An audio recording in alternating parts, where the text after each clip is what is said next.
If you're going to keep those claws near my throat, Sorrow said through gritted teeth, I'd really appreciate a warning next time. He had his back pressed to the bulkhead, heart pounding like a hammer on metal, face to face with a towering figure whose silhouette flickered beneath the broken overhead lights. The battered corridor smelled of fuel and burnt wiring, with a faint underlying tang of something sweet and alien. That sweetness wafted from her skin, scales, really, because as the emergency lights blinked, Sorrow could see the glimmer along her arms. He'd come here hoping to scavenge valuable parts from the wrecked freighter. He never expected to find another living being rummaging the same dark corridors, much less a tall, scaled woman with softly glowing patterns that shifted like living constellations across her arms. She hissed, her voice a low contralto that vibrated at the edge of his hearing. He saw the slight part of her lips, the glint of sharp teeth, fangs, maybe, and he swallowed. He couldn't recall the last time he'd felt so genuinely off balance. Her eyes caught the strobing red emergency light, reflecting it back like molten copper. He gripped his blaster, arms tense. The corridor was barely wide enough for him to squeeze past. She had him pinned with one hand braced on the wall next to his ear, her scaled knuckles grazing the dull metal, the other hand angled near his collar. He saw small filaments along her neck, gently waving as though tasting the air. You should not be here, she rumbled, each word curling with an unfamiliar accent. Her voice sounded thick, full of subtle vibrations, and his body reacted in ways that made him flush with discomfort and something else he didn't want to name. I didn't realize the place was occupied, he managed, forcing a wry half-grin. If I'd known someone was living here, I would have knocked first. Her pupils narrowed to fine slits, and she eased back by a fraction of an inch, enough to let the cold, stale air of the corridor seep between them. He could see how tall she was compared to him. He wasn't short, but she stood a head above him, her posture rigid, shoulders squared. The shifting glow on her arms formed swirling lines that pulsed with her heartbeat, or so it seemed. What do you want? She demanded, rolling the R in, what, in a way that made him twitch. Salvage. He nodded toward the spool of wiring coiled at his side and the half-rusted toolkit strapped to his belt. I'm just trying to scrape together enough credit for passage out of this sector. That's it. Her gaze flicked from his face to his blaster and back. Slowly, the tension in her posture ebbed. She lowered her arm from the wall, leaving behind faint scratch marks on the metal, and let out a breath that smelled faintly of citrus and ozone. With that small shift, the corridor felt less like a cage. Sorrow exhaled in relief, but he didn't holster his weapon just yet. Ithra, she said, as if that alone was explanation enough. That's your name? He asked, and she gave the tiniest nod. I'm Sorrow. He edged sideways, testing the space between them, hoping to slip away without provoking another clash. She watched him move, her luminous patterns shifting in a slow wave down her arms, her claws still extended but not brandished at his throat. He tried to keep his stare above her collarbones, but it was impossible not to notice the sweeping shape of her figure, or the way the scaled ridges at her shoulders shimmered when she breathed. Why are you here? She asked. There was no hostility now, only quiet curiosity. Like I said, salvage. He lifted the coil of wire. Times are tough. I didn't figure anyone else would be out here after the crash. He paused, scanning the corridor. You got a thing for dangerous places? Ithra's eyes flickered with something like amusement.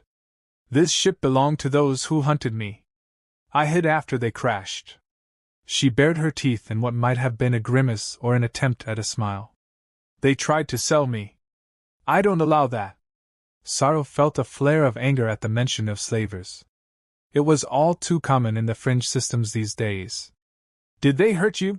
He asked, voice softer. She shook her head, but her stance told him she'd been through enough. They wanted to, she said, the glow on her arms brightening for an instant. But they never got the chance. Sorrow knew that feeling, the paranoid sense that at any moment, a trap could close around you.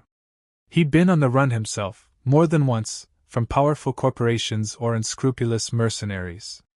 He holstered his blaster slowly, letting her see that he meant no harm. I don't want trouble, he said.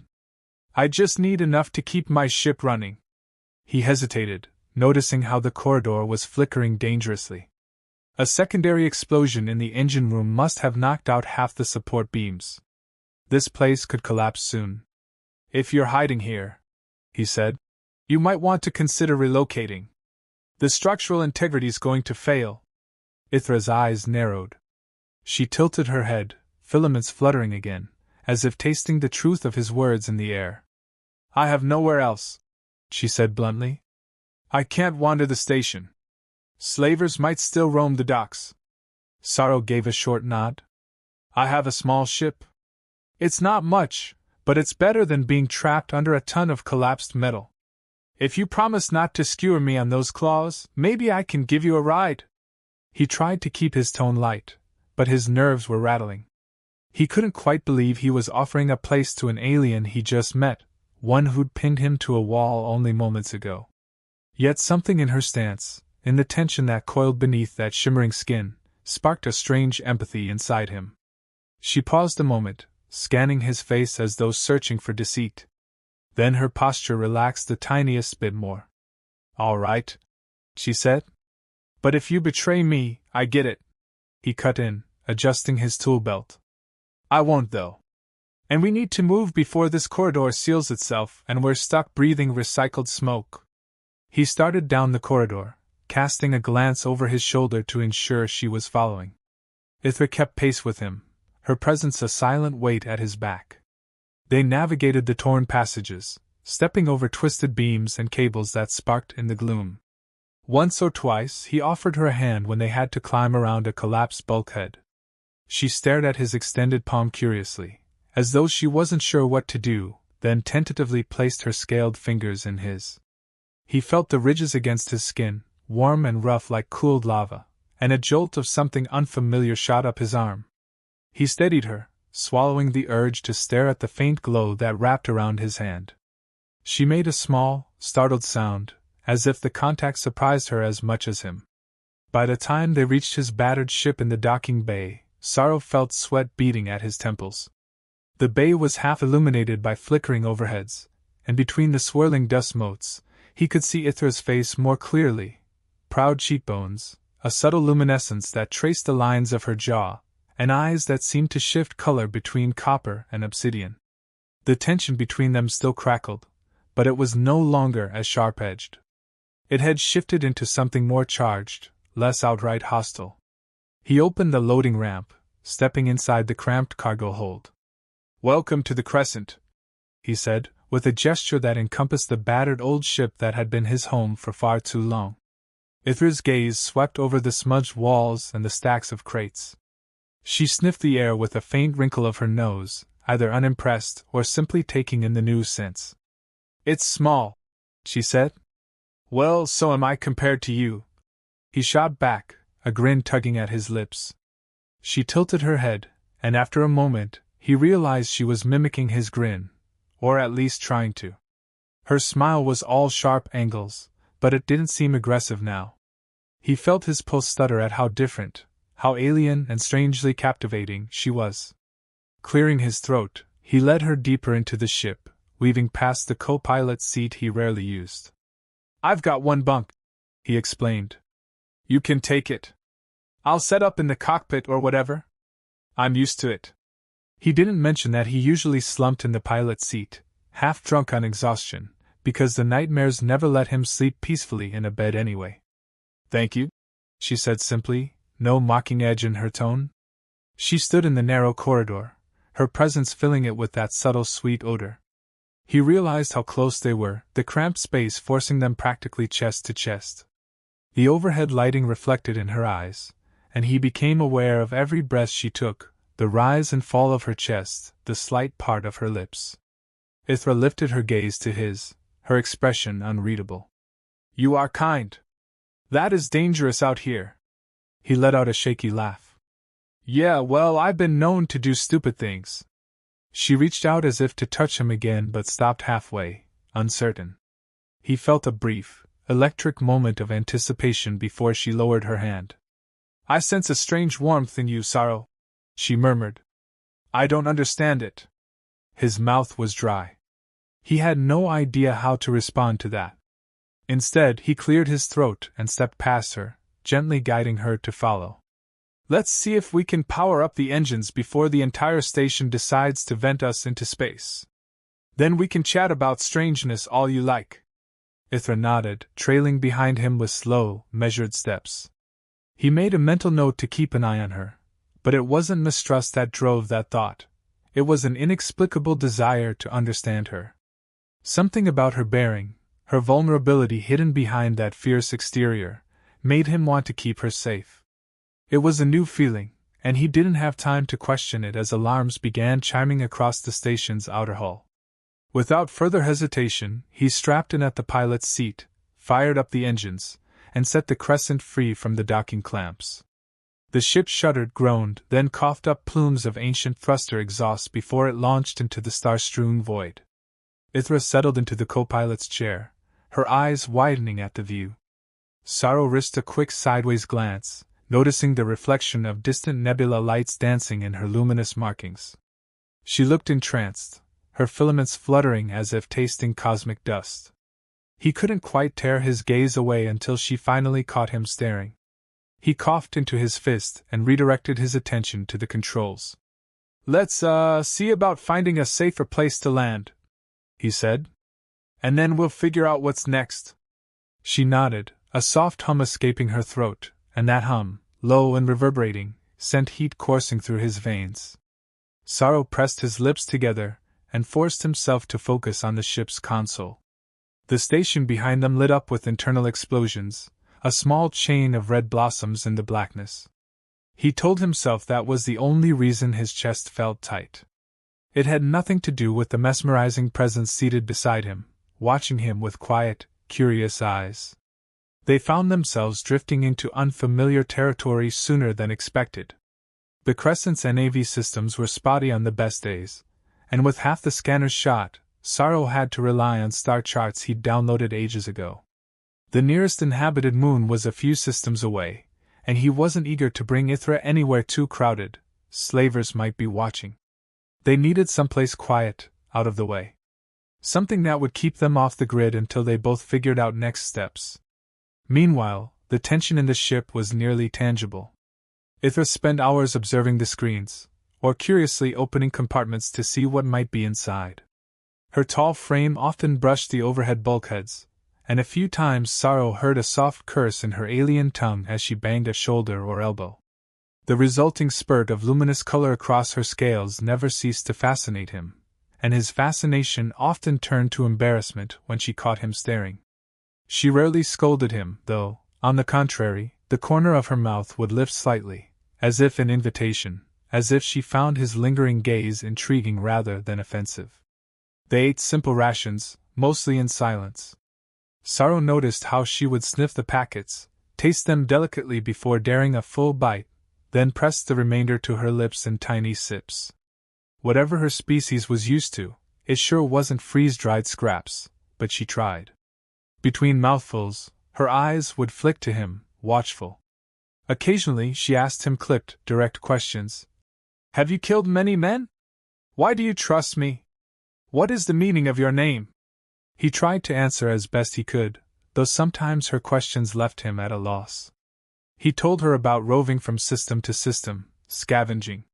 He told her about being born on a water planet where he never fit in, always looking skyward. He told her he had done a lot of shady jobs but never had the heart to kill in cold blood. She nodded, thoughtful, but rarely offered details of her own past. She had no interest in revealing her species' name or the world she came from. You wouldn't be able to pronounce it, she said. And my home is gone. That was the end of that conversation. Yet the unspoken weight of her experiences seemed to fill the small cabin. Sometimes, especially late into the ship's night cycle, they ended up in close quarters. Maybe she'd be brushing past him in the corridor, or he'd be crouched in an access hatch while she looked over his shoulder. Every time, Sorrow felt a rush of heat, a flash of memory from when she'd pinned him to the wall. He found himself hyper-aware of how her body moved, how the scales at her waist would shift under the simple vest she'd stolen from the wreck. He'd offered her clothing that might fit, and watching her tug the fabric across her tall frame became an exercise in trying not to stare too obviously. The accidental touches, the momentary contact, like when he showed her how to operate the cargo bay door and her hand covered his on the lever, left him itching with a confusing mix of adrenaline and desire. He tried not to question whether she felt the same. Then one night, while he was trying to calibrate the engine couplings, she stood behind him, silent as a shadow, and said, "Your heart is racing." He startled, nearly dropping the wrench. She was close enough for him to feel the faint warmth emanating from her body. "Guess the engine's giving me more trouble than I thought," he lied. Ithra didn't move back. He was crouched in that narrow space, and she almost loomed over him, though she seemed more curious than threatening. "You feel this tension between us?" she asked, voice low, filaments fluttering across her collarbones. He cleared his throat, which felt scratchy all of a sudden. "Tension's one word for it." She tilted her head, scales catching the dim light. "On my world, we have bonds that begin with physical awareness," she murmured. "It can be intense, even if we do not fully trust each other yet." Sorrow's heart pounded. He wasn't exactly sure how to handle an alien woman basically telling him that something was stirring between them. But he'd never been one to beat around the bush. He'd lived a life of too many near-death calls to waste time. Gently, he set the wrench down and rose to his feet, turning to face her. They were chest to chest now, her luminous patterns flickering softly in swirling arcs. The cargo bay's overhead lamp flickered, making the shadows dance on her face. "Yeah," he said, voice low. "I feel something." She studied him with those narrowed pupils, then let her hand drift toward his collar, brushing the fabric near his throat. He inhaled sharply at the contact, warmth bleeding through him. Her eyes darted to his lips, then back up. "Sorrow," she whispered, her accent wrapping around his name in a way that made his breath hitch. He swallowed, uncertain, feeling the press of her hand just above his chest, those ridges along her fingers gently scraping the fabric. He realized she was waiting, making him decide. So he closed his hand over hers and inclined his head until their faces were inches apart. He could see the faint shimmer of her breath, taste the sweet tang that clung to her skin. When he kissed her, it was tentative at first, an odd angle, because of her height. Her lips were softer than he expected, parted in a slight gasp, her breath mingling with his. Then the moment exploded into intensity, the tension they'd been dancing around igniting in a rush of sensation. She pressed him back against the curved metal wall, her claws scraping lightly across his shoulders. He let out a muffled groan, tangling his fingers in the filaments near her neck. They fluttered, sending pulses of luminescence rippling across her arms, and he felt the vibration in his own chest like a purr. Her body was firm, scaled in places, warm, and every inch of contact felt like a spark. The rawness of it rattled him. He'd never experienced anything like the electric synergy that pulsed from her into him. When they finally pulled apart, breathing hard, Ithra's eyes were half-lidded, her pupils dilated. Sorrow was dizzy, half convinced he must look like a man who'd just tasted the sun. But before he could say anything foolish, an alarm beeped from the cockpit, and they both jumped. She blinked, stepping back, hands still splayed on his chest. "What's that?" she asked, voice still husky. He let out a ragged laugh. "Could be trouble. Usually is." Clearing his throat, he squeezed her hand gently before leaving her side. He hurried to the cockpit, Ithra not far behind. The beep turned out to be a proximity alert. A large object had drifted into their flight path. On the screen, a swirling gray mass appeared, an uncharted planet or moon. The NAV readouts indicated a derelict mining outpost in orbit around it, signals faint but present. Sorrow frowned at the readings. "Could be a place to stock up," he said. "Could also be crawling with the worst kind of scum." Ithra stood close enough that he felt her presence, the low hum of her breath still making his pulse jump. "We might not have another choice," she pointed out. "We need supplies." She was right. The Crescent's fuel reserves were dangerously low. He angled them toward the outpost, which hung in space like a rusted ring around the moon's equator. The sensors picked up a scattering of life signs and ancient docking ports.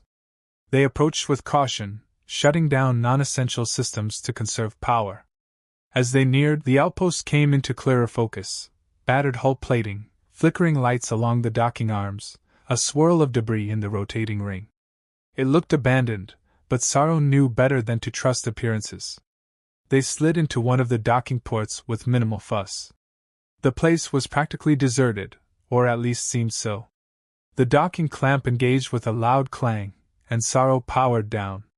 "Stay close," he told Ithra, shrugging on a jacket and hooking a small sidearm onto his belt. "We'll see if we can trade for fuel or rations, then get out." Ithra gave a slight nod, the luminous lines across her arms flickering in a pattern that suggested readiness. They dropped the ramp and stepped onto the outpost deck, the air stale and tinted red by half-functional overhead lighting. "Wow," Sorrow muttered. "Cozy." They started forward cautious. Every sound echoed in the emptiness. They passed a few sealed shops with shutters down, presumably long abandoned. But soon enough, they found signs of life, a group of ragtag merchants operating behind a makeshift barricade. When Sorrow approached, carefully raising his hands to show he meant no harm, an older woman with a mechanical eye sized him up. She barely glanced at Ithra, though Sorrow could sense Ithra's tension. The woman gestured them forward. "You look like you need supplies," she said. Her voice rasped as though her lungs had seen better days. Sorrow nodded, explaining they needed fuel rods and a few crates of basic rations. The woman quoted a price that made him grimace, but he knew haggling was pointless with so few options. He offered some of the salvage he'd managed to pick up on the wrecked freighter, bits of wiring and circuit boards that could be repurposed. After a tense negotiation, they reached a deal. While the goods were being prepared, Sorrow felt Ithra shift behind him. He turned to see her scanning the shadows, filaments quivering. Something was off. Before he could ask, a voice rang out in the corridor. "Hey you! Big lady with the glowing arms!" Sorrow swore under his breath. A trio of rough-looking scavengers emerged from behind a stack of crates. Their leader, a tall, skeletal man with a metal plate riveted over one side of his face, grinned in a way that made Sorrow's stomach twist. "Been a while since I've seen one of your kind," the man said, ignoring Sorrow entirely. He gave Ithra a lecherous look. "How's the slave market these days?" Ithra's shoulders tensed, that glow on her arms flaring bright. Sorrow moved to stand between them, but the man's cronies already had their weapons half raised. The older merchant woman cursed. "Not in my shop, you degenerates. If you want to do business or fight, take it outside. I'm not cleaning up your mess." The leader sneered but seemed more amused than deterred. "Just admiring the merchandise. Word is some big buyers are paying top credit for exotic stock. Maybe we can work out a deal." Ithra moved faster than Sorrow's eyes could track. One moment she was behind him, the next she had her hand clamped around the man's throat, claws pressing into the metal plate. Her lips peeled back in a silent snarl, luminous lines flickering like lightning. The man's cronies froze, guns half drawn, while the older merchant woman barked a harsh laugh. "Told you not to stir trouble in my place," she muttered. "Now see what you've done." Sorrow tensed, worried about the presence of multiple weapons. "Ithra," he said quietly, placing a cautious hand on her arm. She was trembling with rage. He could feel it under his fingertips. "Not worth it," he murmured. "We don't want to get pinned here. Let's just go." Ithra's breath hissed out, and for a moment, Sorrow feared she would rip the man's throat out. But then she shoved him aside, and he stumbled back, claw marks visible on the metal plating. "You'll regret that," he spat, clutching his neck. Sorrow rolled his eyes. "We'll be off now," he said, glancing at the merchant woman. "We good?" She looked at him, looked at Ithra, then gave a curt nod. "Your fuel rods and rations are in the next stall. Pay up front, then scram before you cause more trouble." Sorrow hustled Ithra away, ignoring the seething curses of the scavenger. He could feel her fury like a banked fire. When they were out of earshot, he exhaled. "You okay?" She stared at him, chest heaving. The glow on her arms was still bright. "They can't keep doing this," she said, voice shaking. "Treating my kind like property. I won't allow it." Sorrow nodded. "I get it. Trust me, I hate it too. But we can't take on every slaver in the galaxy by ourselves." She gave him a look that said she wasn't entirely convinced. He raked a hand through his hair. "One crisis at a time. Let's get the supplies, get out of here, then we can figure out how to handle scum like them later." She held his gaze, nostrils flaring, but after a tense moment she dipped her head in agreement. He paid for the rods and rations, ignoring the snickers of a few onlookers. Then, with Ithra walking tall and furious beside him, he steered them back toward the crescent. The sooner they were away from this place, the better. But Sorrow had a sinking feeling that the scavengers wouldn't let this go easily, and the swirling pit in his stomach told him trouble was brewing. If Ithra's reaction had taught him anything, it was that she would defend herself with lethal ferocity, and that put them both on a collision course with anyone who dared threaten her again. They loaded the supplies quickly, both jumpy as a pack of cornered animals. Sure enough, as soon as Sorrow powered up the Crescent's engines, proximity sensors showed a small fighter lifting off from an adjacent hangar. He bet his last credit it belonged to the scavengers. "Hang on," Sorrow muttered, throwing the throttle forward. Ithra crouched behind him in the co-pilot's seat, claws digging into the console. The old ship rattled as it accelerated out of the docking clamps. The outpost's ring blurred by the cockpit windows. The fighter came into view, pivoting to line up behind them. "Looks like we've got company," Sorrow said, voice tight. The fighter fired a warning shot across their bow, scorching black lines on the Crescent's hull. Ithra growled low in her throat. She scrambled to the back compartment, rummaging. "You have defenses on this ship?" she called. "Not many," Sorrow shouted back. "I've got a small turret, but it's half functional," she returned, strapping into the co-pilot's seat. "Then I will make it work." She stared at the console with fierce determination. Sorrow toggled the power to the turret, rerouting from life support. The ship's lights dimmed as the turret swung into position. Ithra's fingertips danced over the controls.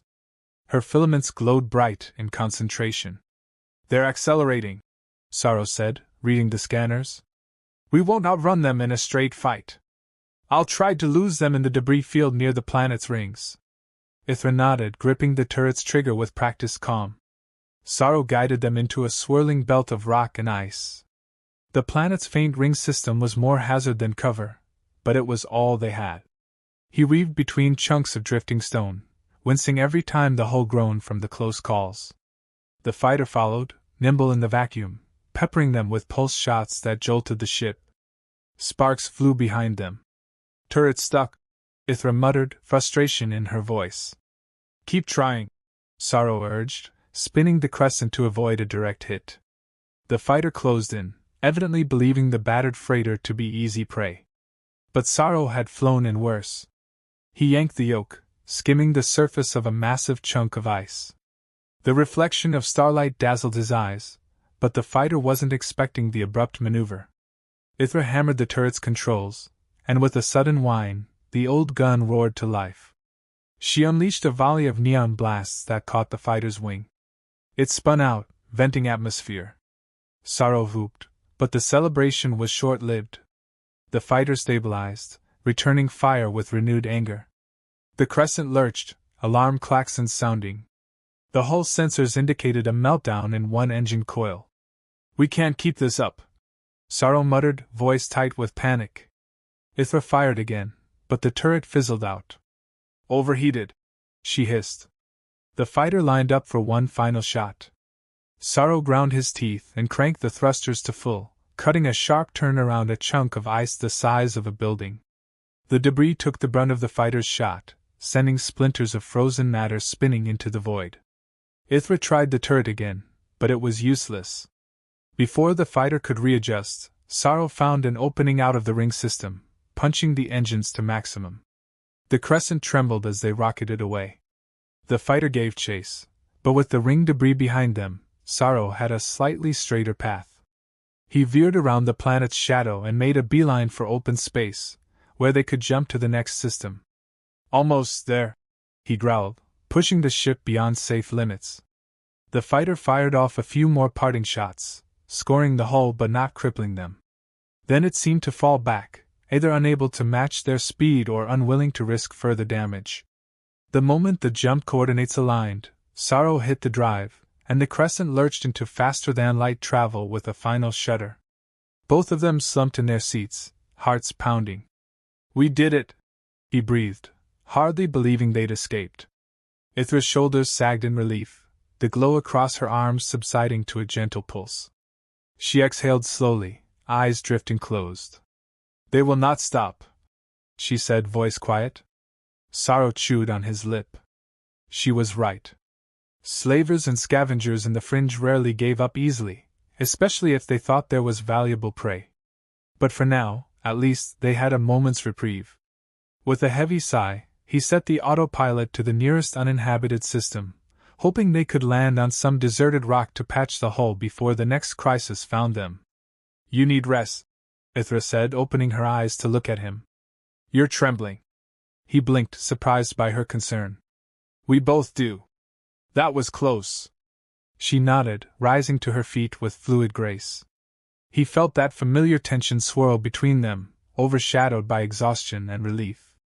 She brushed a hand across his shoulder, a light gesture. Her luminous patterns flickered with what he was beginning to interpret as care. "Come," she murmured. "We'll see if we can rest together." His pulse jumped at the implication, mind torn between the swirl of desire and the fear that they were heading into an even bigger mess. But her eyes held a gentle invitation. In that moment, the soft hum of the ship's FTL engines and the aftermath of life-threatening danger made him realize he needed something solid, some warmth to ground him. He rose and let her lead him down the corridor to the cramped bunk. As the ship drifted through the star-strewn void, they slipped into a precarious kind of calm, their bodies and hearts still humming from the rush of survival and the flickering spark between them. He tried to keep his mind off everything that could go wrong tomorrow, but it was impossible. All he could do was cling to the tangible presence of Ithra beside him, her scaled skin pressed against his, reminding him they were both alive, and for the moment safe in each other's company. Ithra woke him not long after, though it felt like he'd only just closed his eyes. Her hand on his shoulder was firm, urgent. He blinked the sleep away, heart pounding at the thought of fresh danger. But she put a finger to her lips, guiding him quietly into the corridor. "What is it?" he asked, still groggy. She motioned for silence, leading him to the cockpit. There, on the scanner, a small blip flickered. Another ship. Sorrow's stomach clenched. "They found us?" She shook her head. "Different signature. It's weak, like a drifting vessel." He studied the readout, noticing the minimal power usage. It could be a derelict or a distress call. It could also be a trap. But something about Ithra's posture told him she was curious. The crescent's systems indicated the vessel was badly damaged, minimal life support. "Could be an innocent crew in trouble," he muttered. Ithra's gaze locked on him. "We should help," she said simply. He snorted. "We barely survived the last scrap. You want to risk another?" Her luminous lines rippled, and her eyes softened. "We do not leave people to die, do we?" That simple question struck him deeper than he cared to admit. He sighed. "Fine. We'll approach with caution. If it's a trap, we bail." She nodded, and Sorrow guided the crescent closer, scanners peering into the drifting hull. As they neared, the shape of a small cargo transport came into view, riddled with scorch marks and holes that vented gas into space. No sign of slavers or a fighter escort. Cautiously, they latched onto the airlock. Sorrow armed himself with a sidearm again, Ithra at his back. The interior of the vessel was dark, emergency lights flickering. A faint hissing indicated atmosphere leakage. They moved slowly, hearing only the echo of their own footsteps. In a corridor, they found a single occupant, a young man, unconscious, pinned beneath a fallen metal beam. By some miracle, he was still breathing, though his vitals were faint on Ithra's portable scanner. "Help me," Ithra said, bracing her shoulder against the beam. Together, they lifted it just enough for Sorrow to drag the man out. He was human, or close enough, wearing a ragged uniform from some mining corporation. They dragged him back to the crescent, sealing the airlock behind them. Ithra hoisted him into the med bunk, hooking up a makeshift four from Sorrow's limited supplies. "He's in rough shape," Sorrow said, scanning him. "Looks like the transport was attacked." Ithra's gaze flicked over the man's injuries. "He'll live, if we let him rest." Sorrow felt a pang of sympathy. "And then what?" "We asked him who attacked him," Ithra said, her voice grim. "Maybe it's the same people who attacked us." They settled in for another wait, tension coiling as they wondered what new threat might be lurking. Over the next hours, the young man drifted in and out of consciousness, muttering about sabotage and betrayal. Ithra tended to him with surprising gentleness, though she was cautious in how much of her presence she revealed at once. When he finally woke, eyes blinking rapidly, he looked around in confusion. Who are you?" he rasped. Sorrow pulled up a stool. "Name's Sorrow. This here is Ithra. You were drifting out there. Mind telling us what happened?" The man coughed. "I'm Karn," he said, voice gravelly. "I was transporting goods for a mining corp. We got ambushed. The captain tried to fight back. They boarded us, slavers, I think." He winced. "They killed everyone. I hid. But they must have sabotaged our reactor, left me to die. Guess they didn't see me." Ithra's filaments quivered. "You're certain they were slavers?" Karn nodded, swallowing. "They wore patchwork armor, talked about capturing bodies to sell. They had a tall leader with a metal faceplate." Sorrow's blood ran cold. That sounded exactly like the scavenger who'd threatened Ithra. "They've got a vendetta," he muttered. Ithra's expression hardened. Karn looked between them with confusion. Thank you for saving me. But if these slavers are still around, they'll be hunting for any survivors. I've got to get away." Sorrow exhaled. "We're on the run ourselves. Looks like we're dealing with the same group." Karn struggled to sit up, pain etched in his features. "Then maybe we can help each other.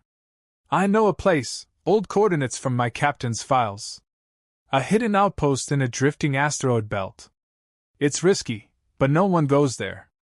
Ithra and Sorrow exchanged a long look. They both knew continuing to roam aimlessly made them sitting targets. This might be their only shot at lying low. "All right," Sorrow said. "We'll plot a course." Karn slumped back, relief in his eyes. "Thank you," he whispered. "I owe you my life." Ithra laid a scaled hand gently on his shoulder. "You owe us nothing," she said. "Just rest." Her kindness struck Sorrow again, that same pang in his chest.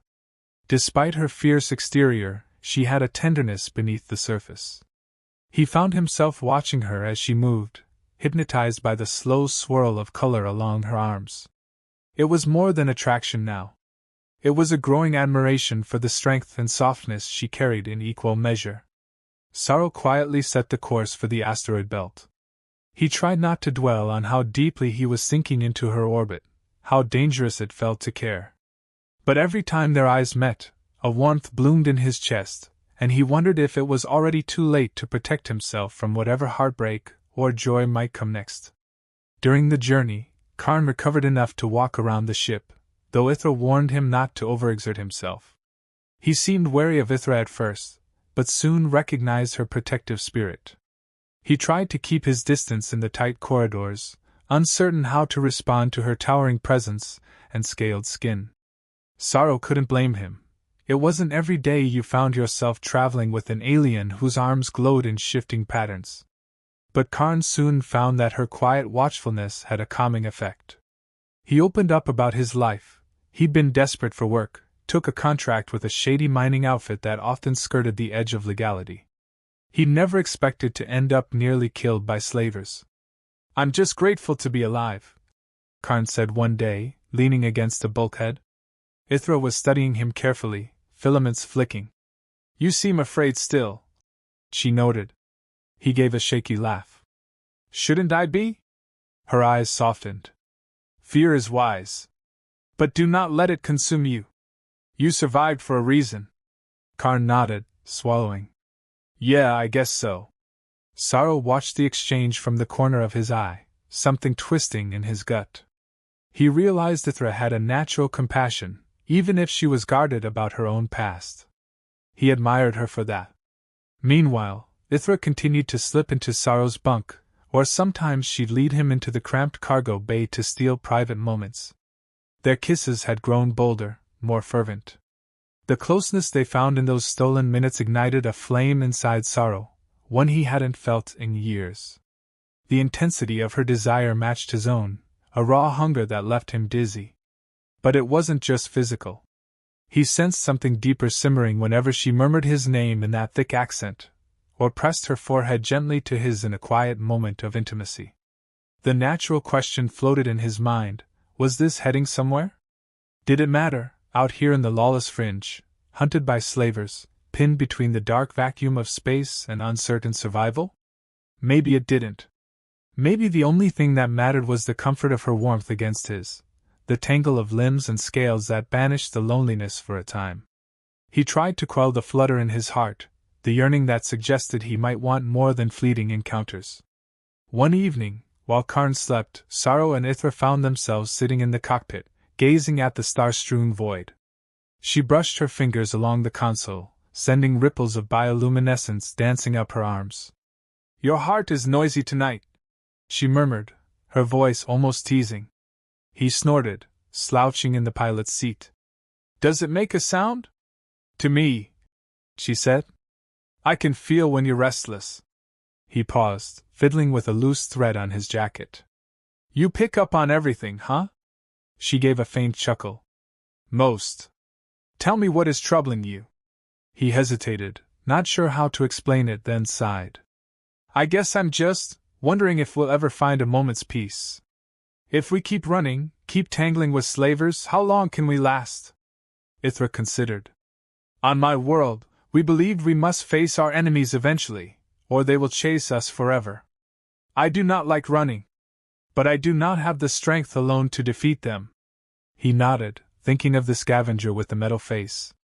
He closed his eyes, remembering the feral rage in that man's expression when Ithra pinned him. "We'll figure it out," he said, though he wasn't sure how. Her hand settled on his shoulder, her scales surprisingly gentle.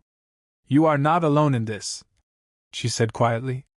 A wave of warmth washed over him. He turned in his seat to face her, leaning in until their foreheads touched. He closed his eyes, absorbing the slow, mesmerizing rhythm of her breath. "I know," he whispered. The moment held, suspended in the hush of the cockpit. She shifted, pressing the soft skin near her jaw against his cheek, letting him feel the tender part of her scales. The intimacy nearly stole his breath.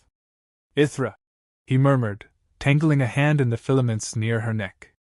She let out a low hum, her eyes fluttering closed. Then, with a soft brush of lips, they deepened that moment, letting the darkness of space cradle them. Time slid away, replaced by the warm press of her body against his, the electric tingle whenever his fingers traced her glowing markings. She made a soft sound in her throat, a moan of pleasure that vibrated through him. In the quiet cockpit it echoed. He felt a surge of pride and gentle mischief, murmuring, "Good girl," in a breathless moment of heat, not even thinking of what he was saying. She stiffened for an instant, as if the words caught her off guard. Her eyes opened, luminous and intense. Then she let out another throaty hum that set his nerves on fire. "Sorrow," she whispered, voice trembling with both need and wonder. "Say it again." He blinked, half laughing, half dazed. "Good girl?" she moaned softly, and he realized that phrase, so casual in his culture, had an oddly powerful effect on her. Whether it was just the sound of it, or some hidden meaning lost in translation, he couldn't say. But her reaction was undeniably charged. With a grin tugging at his lips, he obliged her request a few more times, each repetition drawing a quiver of delight from her. But what he didn't expect was how quickly she latched onto that phrase, repeating it under her breath in a husky murmur that made his cheeks flame. He was about to tell her they should probably keep that behind closed doors, but the moment was too heated to disrupt. The cockpit smelled of them, the tang of sweat and that sweet alien scent. They lost themselves for a time, ignoring the beep of systems checks, letting the tension coil and unfurl until they sank into a moment's bliss. In the aftermath, Ithra nuzzled his cheek.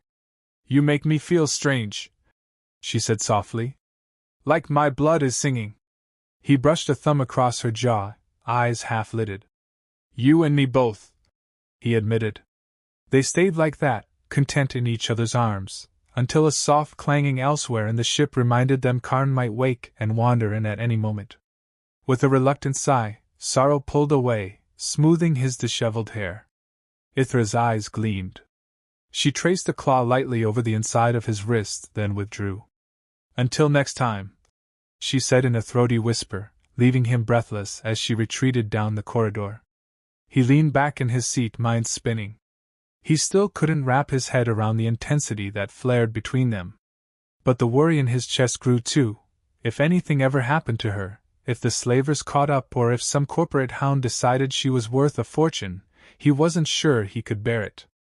That realization scared him more than any firefight ever had. He realized he was already in too deep. When the crescent emerged from FTL near the coordinates Karn provided, they found a dense asteroid cluster swirling around a dim star. Rocks of varying sizes drifted in elliptical orbits, creating a labyrinth of stone and ice. Karn insisted there was a hidden outpost built into one of the larger asteroids, once a covert refuge for miners seeking to evade taxes or store illicit cargo. "If it's still there, we should be able to hide out for a while," he said, wincing as he moved. Sorrow guided the crescent carefully, sensors pinging back incomplete data from the thick cloud of interference. Ithra stood by his side, focusing on the readouts. Finally, a faint signal emerged, buried beneath layers of rock. "There," Karn said. "That's got to be it." Carefully, they maneuvered through the drifting debris, scraping past a rock the size of a small moon, before finding a gap that led into a partially hidden docking bay. Sorrow braced himself, certain the entire place might collapse, but the hangar doors opened at the last moment, revealing a cavernous interior lit by flickering lights. "Looks deserted," Ithra observed, scanning for signs of life. "No immediate threats, at least." Sorrow exhaled in relief, guiding the crescent to a shaky landing on a rusted platform. A mechanical clamp engaged, holding them in place. They disembarked, stepping into the stale air of the hidden outpost. It smelled of damp stone and old machinery, the walls carved directly from the asteroid. Their footsteps echoed ominously. Karn coughed, pressing a hand to his ribs. "I remember hearing stories about a black market operation here, but it's been years. Could be completely abandoned." They ventured deeper, flashlights cutting through the gloom. Corridors branched off, some caved in by rockfalls, others with half-broken doors. After an hour of exploring, they found a central chamber with old supply crates, rotting from age, but a working generator that hummed at minimal output. "We can siphon power here," Sorrow noted. "Maybe enough to repair the crescent or at least keep it hidden." Ithra nodded. "This will do for now. But we can't stay forever." Karn slumped onto a crate, letting out a fatigued sigh. "It's better than being shot at in open space." They set up a makeshift base of operations in the central chamber, hooking the generator to the crescent's systems for additional power. Ithra explored the outpost, carefully testing doors and corridors, her senses alert for any hidden dangers. Karn busied himself with rummaging through old crates, finding a few salvageable items, water purifiers, spare parts that might fit the crescent's battered engines. Meanwhile, Sorrow tested the communications array. "There's a short-range frequency operational," he muttered. "Might let us pick up local chatter, but it's not strong enough to broadcast far." Ithra leaned over his shoulder, her filaments brushing his arm. "Good," she said. "We don't want to attract attention. But we should listen, in case the slavers come sniffing." He nodded, scanning frequencies, picking up only faint static and occasional bursts of garbled noise. "So far, so good," he said, though he couldn't shake a lingering tension in his gut. He excused himself to check on the crescent's repairs, leaving Ithra to guard Karn, who was dozing fitfully. After an hour of tinkering in the cargo bay, a sudden clamor made Sorrow jump. He sprinted back to the central chamber, hand on his sidearm, worried about intruders. Instead, he found Ithra standing with her arms folded, glaring down at Karn, who looked flustered and red-faced.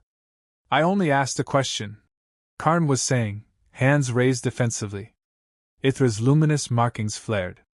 "That question was disrespectful." Sorrow hurried between them. Whoa, what's going on?" Karn shot him a nervous glance. I was just curious about her species. I might have used the wrong words. I'm sorry." Ithra let out a low rumble. "He demanded to know how often I produce these pheromones and if that is how I attract mates." She glowered. Karn paled. "I just noticed the, smell in the air sometimes. It's sweet, and I wondered." Sorrow cut him off with a raised hand, trying to keep a straight face. Ithra's scaled chest was rising and falling with agitation. Her filaments bristled. "Karn," Sorrow said in a measured tone, "that's a personal topic. We don't ask questions like that unless invited." Karn gulped, nodding vigorously. "Right. Sorry." Sorrow placed a gentle hand on Ithra's arm. "He's clueless, not malicious," he murmured. She tilted her head, eyes still narrowed. After a moment, her glow receded. "Very well," she said, stepping back. Karn exhaled in relief, muttering an apology. Sorrow led Ithra away, suspecting she needed a moment to cool off. In a quieter corridor, he turned to face her. "You okay?" She let out a huff, crossing her arms. "He pries too much. I understand he is curious, but my kind's biology is not for him to gawk at." Sorrow nodded. "I get it. Some people just lack tact. He's been through a lot, but that doesn't excuse it." She glanced away, a trace of sadness in her eyes. "I am not just some exotic curiosity. I won't tolerate being seen that way." He reached out, letting his fingers brush the ridge of her arm. "Hey, you're more than that. To me, you're—" He paused, searching for the right words. "You're Ithra." Her gaze shifted back to him, and for a moment, the tension in her posture softened.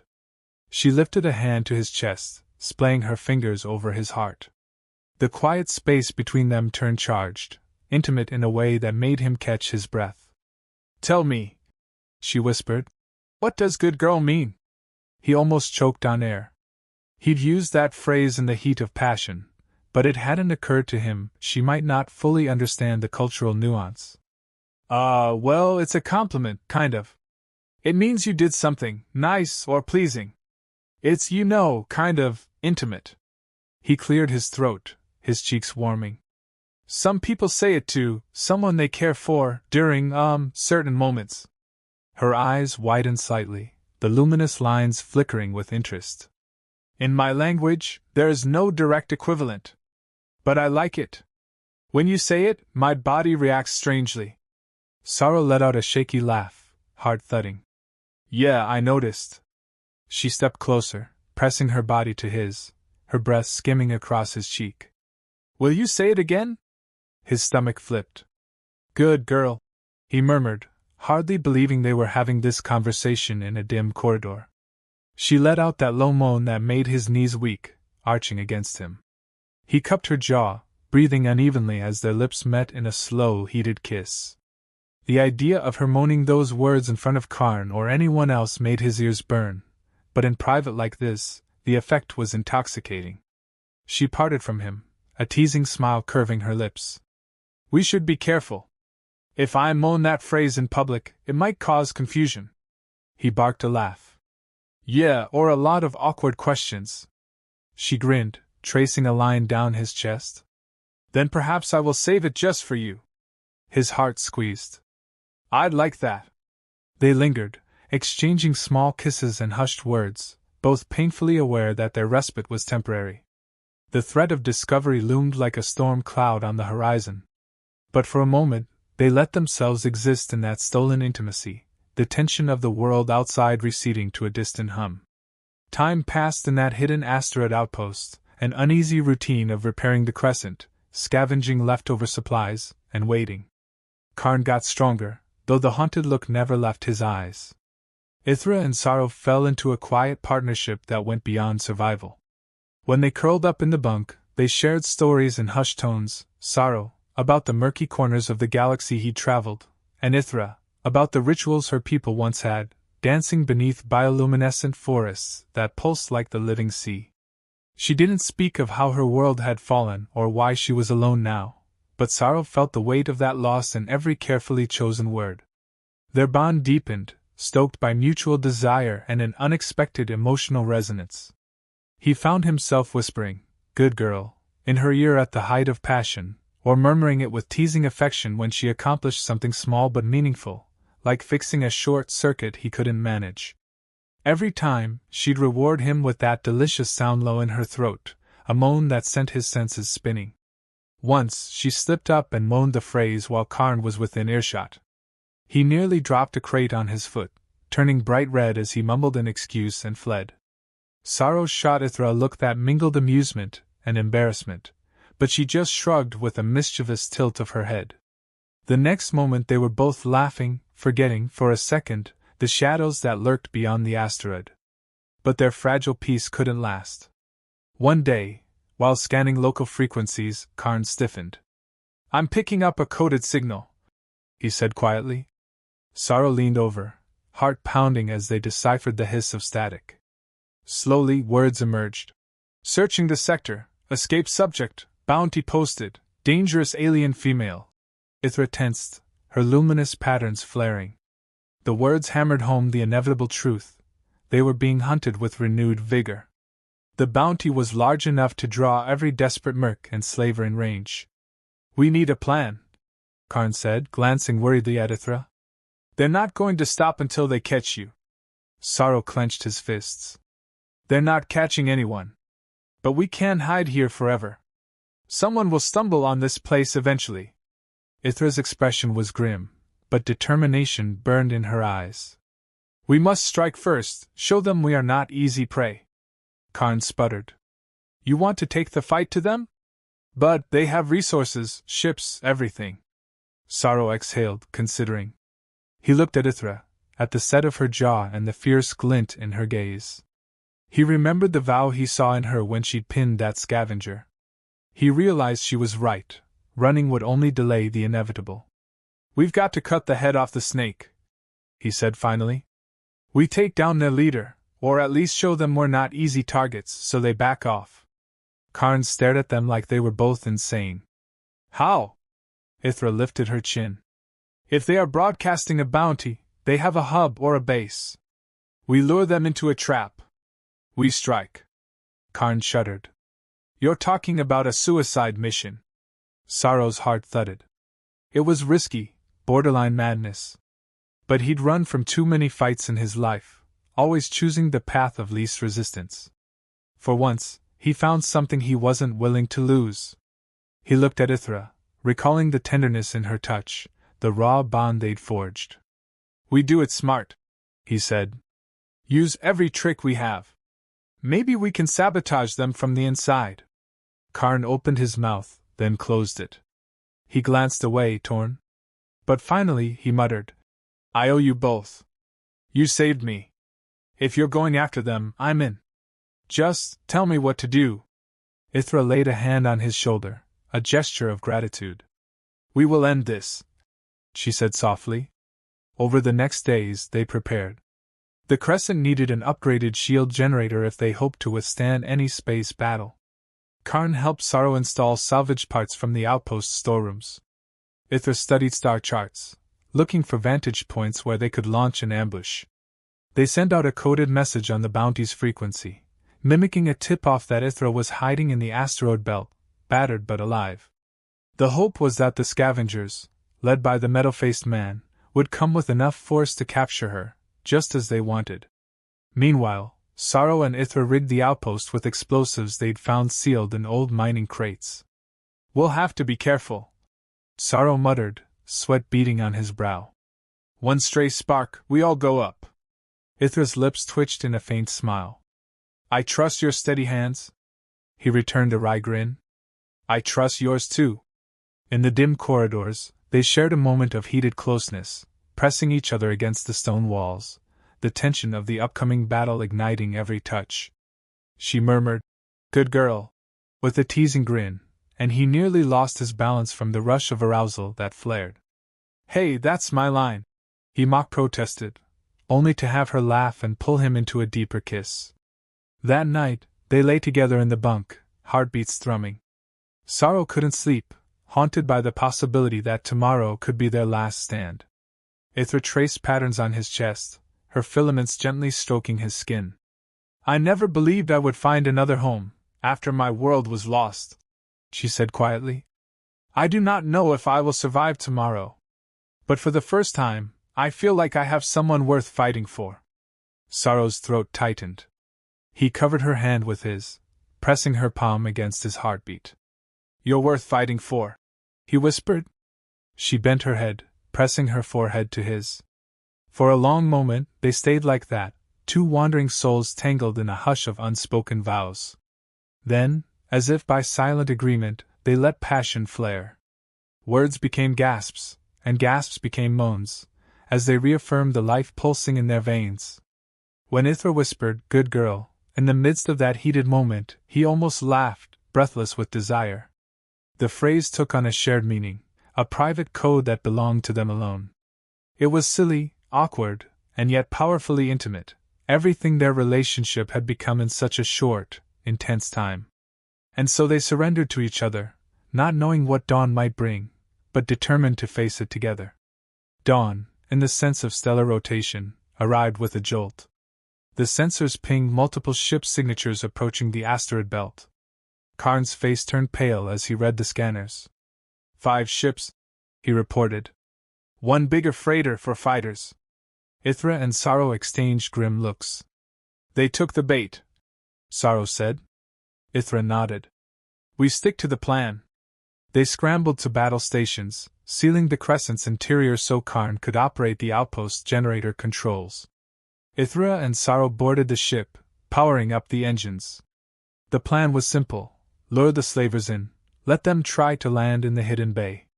Karn would lock them in, and Ithra and Sorrow would use the crescent's turret from a distance to detonate the rigged charges. Then, if needed, they'd engage the fighters in space, hopefully picking them off in the confusion.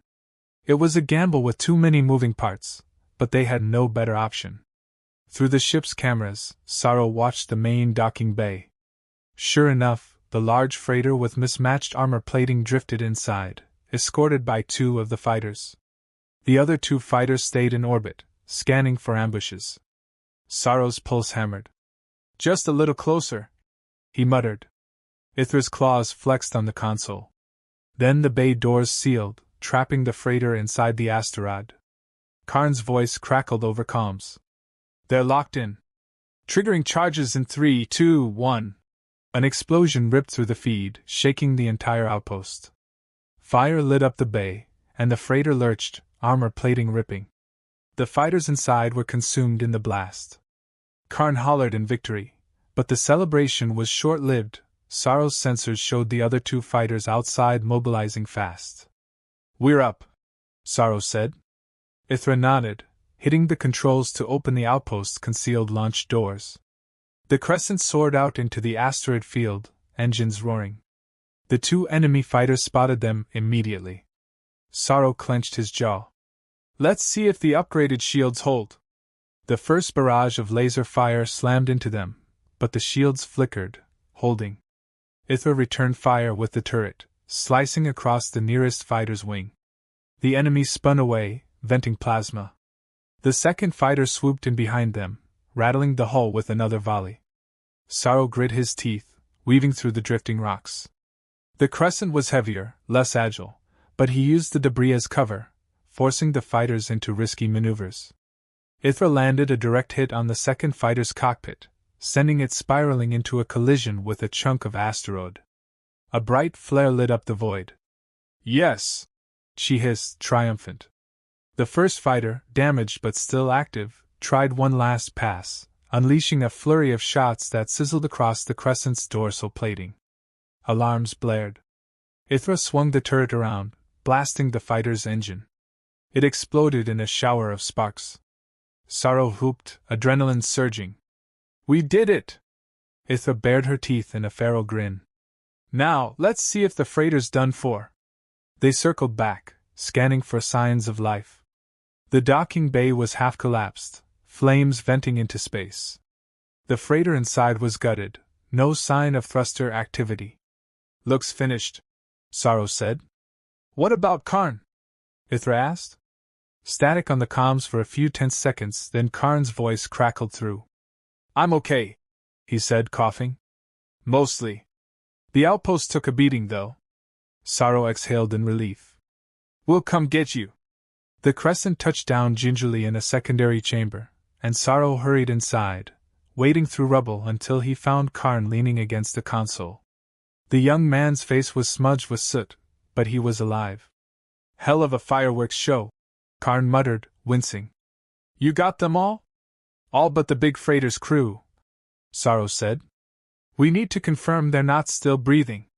Ithra joined them, scanning the flaming wreckage beyond the collapsed bay. Her filaments waved. "I sense no movement. But let's be sure." They donned protective gear and carefully approached the freighter's remains. Fires crackled, the hull twisted beyond recognition.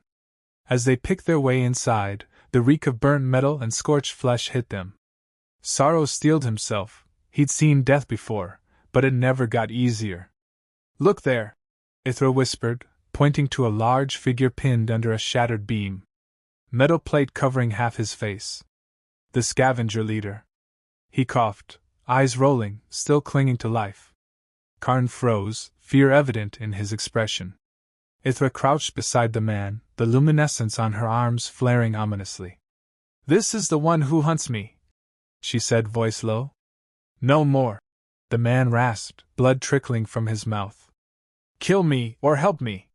Sorrow stared at the man, recalling every vile threat. The man's single exposed eye burned with hatred, even in his final moments. Ithra slowly rose, her posture tense. "I will not help you," she said. The man spat, choking on his own blood. "You think this is over, others will come. Bounty still stands." Sorrow felt a surge of cold fury. He clenched his fists. Ithra shook her head. "No. Not if I burn the entire ring of slavers to ash." She lifted a piece of debris, letting it crash onto the pinned beam. The man let out a final, wet gasp, then slumped, eyes glazing. A hush fell. Karn shuddered, averting his eyes. Sorrow exhaled, the tension in his chest unfurling. They made their way back, letting the flames do the rest. Once they were clear, Karn stared at Ithra, who was radiating a fierce energy. "He said others will come," Karn muttered. "If the bounty's out there, killing him might not be enough." Sorrow put a hand on Ithra's shoulder. She turned, her expression grim but resolute. "Then I will keep fighting," she said softly. "But at least one enemy is gone." Karn nodded, accepting that for now. They returned to the crescent. The hidden outpost was compromised, battered beyond easy repair. It had served its purpose, but they couldn't stay. With no time to lose, they loaded what supplies remained, including a final stash of explosives, just in case. Karn fiddled with the generator to self-destruct, ensuring no trace of them remained for any other would-be hunters. As the crescent lifted off for the last time, the outpost behind them went up in a silent burst of flame and rubble, the asteroid's surface cracking. Ithra watched through the viewport, her expression unreadable. Sorrow settled into the pilot's seat, exhaustion warring with relief. Karn slumped in the co-pilot's seat, while Ithra stood behind them. "So," Karn asked wearily, "what now?" Sorrow glanced at Ithra, a faint smile forming. "We find somewhere safe. Maybe a quiet system, see if we can build a life that doesn't involve running or blowing things up." Karn snorted. "Sounds nice." Ithra said nothing, but the glow on her arms pulsed gently, as if in agreement. For a moment, a fragile sense of peace filled the cockpit. They were battered, bruised, but they had each other. Sorrow reached for Ithra's hand, lacing his fingers through hers, feeling the warmth of her scaled palm. She squeezed back, her eyes meeting his, a silent promise passing between them. The crescent soared away from the rubble, leaving behind the scars of battle and forging a path into the unknown. Uncertainty lay ahead, but so did possibility. In the hush of the cockpit, Ithra leaned down, pressing her lips to his ear. She whispered, barely audible, "Good girl." Heat flushed through him at the memory of what that phrase meant to them now. He chuckled, cheeks burning, hoping Karn couldn't hear. Ithra's mischievous smile told him she didn't care who overheard anymore. With that small spark of laughter, they ventured onward, determined to carve out a space in this vast, dangerous galaxy where they could truly live, not as fugitives, but as free souls bound by something deeper than fear. They didn't know if they'd have to fight again tomorrow, or if more bounty hunters would appear. But right now, in this stolen moment of calm, Sorrow felt Ithra's hand in his, the steady beat of her heart close to his own, and it was enough to remind him that hope could still blossom, even in the darkest corners of the stars.